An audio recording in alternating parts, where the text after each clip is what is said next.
नमस्कार शुभ संध्या मु रूपाली आपण मानकु स्वागत करुछि ओडिशा रे। राज्य में जारी रही प्रचंड ग्रीष्म प्रभाव। आज 47 डिग्री तापमात्रा सह झारसुगुड़ा राज्यर सर्वाधिक उत्तप्त सहर। 46 डिग्री उपरे राज्यर 4 सहरर तापमात्रा।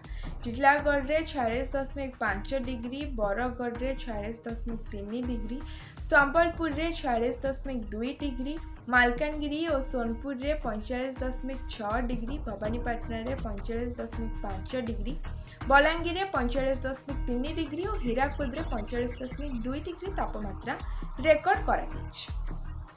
केरल छुईला दक्षिण पश्चिम मौसुमी वायु। एने एक्स जरिए भारतीय पाणीपाग विभाग सूचना देछि। उत्तर पूर्व आड़क अग्रसर हेबा मौसुमी ओडिशा रे जून 1 और 2 तारीख रे वर्षा हेबार संभावना रही। पुरीर चंदन यात्रा समय बाण विस्फोरण 3 जनक मृत्यु, 30 रु अधिक भक्त आहत। समस्त आहत व्यक्ति को जिला मुख्य चिकित्सालय रे भर्ती करा जायछि। किछि आहत व्यक्ति अवस्था गुरुतर थिबा दर्शाଯାଇଛି। पूर्व अभ्यास अनुसार नरेंद्र पोखरी रे देवी घाट पार्श्व रे बाण फुटा जायतिला।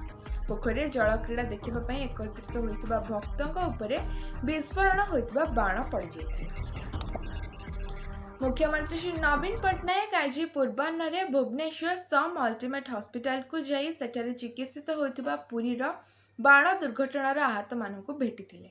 सेमानक चिकित्सा व्यवस्था रे रहिथिबा मुख्य डाक्टर मानक सह आलोचना मध्य करथिले एवं सेमानकु सर्वोत्तम चिकित्सा जोगाई देबा पई परामर्श देथिले मुख्यमंत्री। परे मुख्यमंत्री आहत मानक परिवार वर्ग को भेटिथिले एवं आहत मानक आशु आरोग्य कामना मध्य करथिले। पुरी बाण दुर्घटनार उच्च स्तरीय तदंत पई मुख्यमंत्री श्री नवीन पट्टनायक निर्देश देइछन्ति। अतिरिक्त मुख्य शासन सचिव, राजस्व, विपर्यय परिचालना विभाग तथा स्वतंत्र रिलीफ कमिश्नर एही तदंत करिवे। दुर्घटना रे मृतकंक निकटतम आत्मीयंक पई 4 लाख टंका लेखा अनुकंपा मूलक सहायता मध्य मुख्यमंत्री घोषणा करिसेंति। गतकाली पुरी बाण दुर्घटना रे आहत मानक चिकित्सा खर्च मुख्यमंत्री रिलीफ पांठी बहन कराजिबो बोली मुख्यमंत्री सूचना देइछन्ति। सूचना योग्य जे बाण दुर्घटना रे 3 जनक मृत्युवरण करथिबा बेले 30 जन आहत अछन्ति। निर्वाचन को दृष्टि रे रखी भद्रक जिले में लागू हैला 144 धारा। आज संध्या 6 जून 2 तारीख पर्यंत 144 धारा जारी करा जायछि। 5 रु अधिक एकाठी हेबा बुलिबा प्रचार करिबा मना। ओडिशा रे चतुर्थ पर्याय निर्वाचन पई सीएपीएफ कंपनी संख्या 126 को वृद्धि। एककालीन साधारण निर्वाचन 2024 सप्तम पर्याय तथा ओडिशा रे चतुर्थ पर्याय निर्वाचन पई जाजपुर जिले रे अतिरिक्त एक कंपनी सीएपीएफ मुतयन करा जायछि।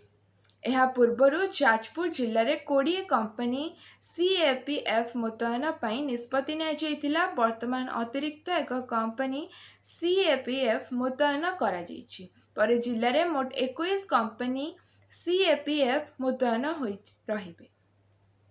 एहा सह सामग्रिक भावरे एक पर्याय पई मुतयन होइथिबा सीएपीएफ कंपनी संख्या 126 को वृद्धि पाइछि बोली मुख्य निर्वाचन अधिकारी निकुंज बिहारी धळ प्रकाश करिसेंति। सुंदरगढ़ जिल्ला रे 14 जनक अस्वाभाविक मृत्यु होइथिबा जणा पड़िछि। राउरकेला जनरल हॉस्पिटल रे 10 जनक मृत्यु होइथिबा बेले सुंदरगढ़ हॉस्पिटल रे आउ 4 जन प्राण हराइछन्ति। अंशुघात जोगु एपरि